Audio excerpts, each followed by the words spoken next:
You ask Tiger to solve. This deals with linear equations with one unknown. The final result is x equals 2.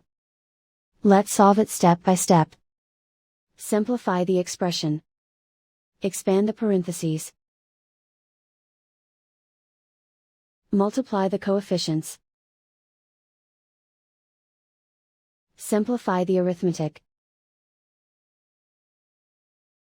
Expand the parentheses. Multiply the coefficients. Simplify the arithmetic. Expand the parentheses.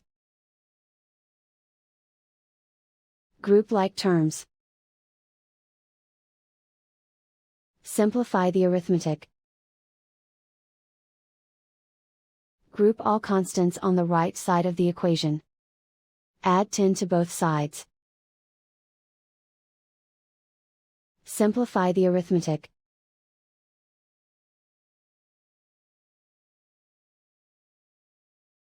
Isolate the x. Divide both sides by 5. Simplify the fraction. Find the greatest common factor of the numerator and denominator. Factor out and cancel the greatest common factor. And so the final result is x equals 2.